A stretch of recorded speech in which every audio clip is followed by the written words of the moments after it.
my dear students. Koi ngasidi koi paragi ko tara suba parani para mamina Shirui Lili. Hariba para sigi maramda koi nenasi ko para sigi hek maming tabada koi nasu khangum lagani saireng ni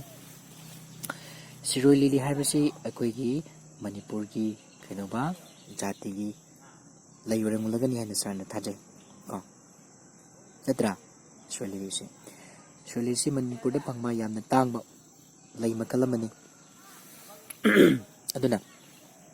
bak si asuki matay yamna maruoy ko aduna baki maramda mo hanamok yamsi nainasi paji na di ngonda Shirui chingda satli hai Shirui Lili fajay hai atay mafam amada Shirui Lili haude hai Shirui chingda natana hayangay na chawraga imanaba kayaga Shirui chingdol kaduna Lili yang machatkani Lili yang machatkani Kuswana parake munatasi Paji ne di ngonda paji habidi kanano aiki pupukpiba ipabung haite ko bangana ngonda hai Shirui ching asida Shirui Lili haibasi sani ko aduga Shirui Lili si sukimatik yamna fajay atay mafam amada habidi hariba mafam si nataba atay topa mafam da Shirui Lili si hausu haude sachu sate kana natana Shirui ching haribasi natana yang aina chawraga haibidi aina heng chawrakanda imanaba kayaga haibidi angangsigi wakalni khalisi chawralaga imanaba kaya loinaraga kaidogani Shirui chingdol kaduna haibidi Shirui singji karaga Lili haiba Shirui Lili si yengba chatkani Lili yengba chatkani asumna angang asina Shirui Lili gi maramana khangba amadi mapukningda phaurakpa kaya adu phongdokli Amukaswana paraki om laksuboina paji na di ngonda Shirui chingda satli hai Shirui Lili fajay hai atay mapam amada Shirui Lili haude hai Shirui chingda natana hayangay na chawraga imanaba kayaga Shirui chingdol kaduna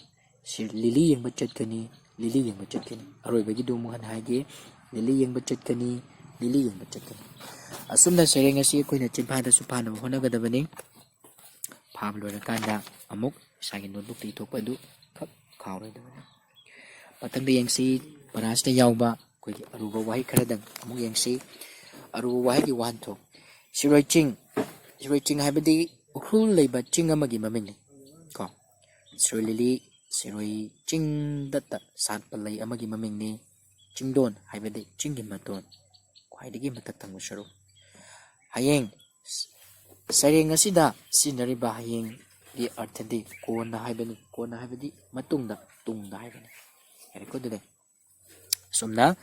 sareng asi koina matanga swaida loire aduga nainabigi surukse amuk hanayengsi chinna kungadaba pajina Shirui Lili gi maramda kari haibage koi pajina haibadi babana Shirui Lili gi maramda kari hai pajina Shirui Lili gi maramda hai madudi Shirui chingda Shirui Lili satli hai aduga Shirui Lili asi sukimatik yamna fajay anisuba sam wahang Manipur gi karamba mafamda Shirui ching leibage Manipur gi karamba mafamda Shirui ching lei Manipur gi ukrul kauba mafam aduda Shirui ching asi lei om suba wahang lai atopa chingda su Lili haubra atopa chingda pakomda Lili haude haubangamde met mari suba wahang sareng asigi ahanba ko pareng dagi taruk suba pareng phawba ko nakhut nasa hai hunduna chinphada hai haibadi sareng asi koina chinphada haisi yarani ko ani suba irika khungadabani ahang wasing asi mensilu pajina di engonda Shirui Lili satni hai Shirui Lili fajay hai atay mafam amada Shirui Lili haude hai Shirui chingda natana hayangay na chawraga imanaba kayaga Shirui chingdol kaduna Lili yengba chatkani Lili yengba chatkani haiba sidi koina sereng asibu pharagadi ahang basing asi adumak menba ngamgani ko mathangda muk lae sam nahagna chawraklaga Shiruida kari tawrugani ko nahag haibasi aibana ko akhoi wangwina hangmani sereng sigi matungina angang aduda hangibani ayahangna chawraklaga pakomda hayeng Shirui chingda chalaga lili yengba chatkani haibadi Shirui lili adubu yengba chatkadoribani kanaga loinana lili yengba chatkani imanaba sing loinana lili yengba chatkani paukhomni sina paukhomda imanaba sing loinana lili yengba chatkani mate Saireng asigi aroiba khonthok manaba pareng singyu saireng asigi aroiba khonthok manaba pareng singdi kana kanano ko saireng asigi aroiba khonthok manaba pareng sing khonthok manaba pareng singdi yamna yaukre Shirui chingda sali hai Shirui lili fajai hai ko simasu leire adi karana lili yengba chatkani amana lili yengba chatkani haiba sinasi ahum suba masagi lakshin khumudaba sarung masina Saireng asidagi nahangna Shirui liligi maramda kari wafam khangma ngamage Saireng asidagi akoina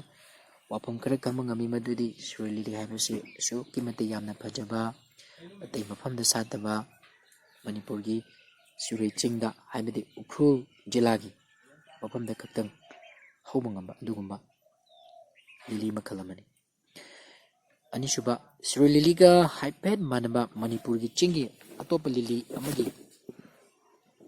maming adu karino sidi kariyugini koina juko lili ko juko tampak ta satpa koina juko lili nama sulaigum tawani adu pegani chahi amada Shirui lili kayarak satpagi chahi amada Shirui lili amurak nang sat Shirui lili karama jatigi laino Shirui lili asi aikoigi masi akoina English ta koina mahaksi Shirui lili si koina William McLeany ko sina mahaki asing maming ni aduga mahaki family haite jati si koina lili si harga khangni ko lili family haite aduna Shirui lili si mahaki jati di lili si harga khangni English ta yarni ko adudi nasigi unadi matanga swaida parasi losile ko koina parasi Saireng asi hawdagina loiba fawba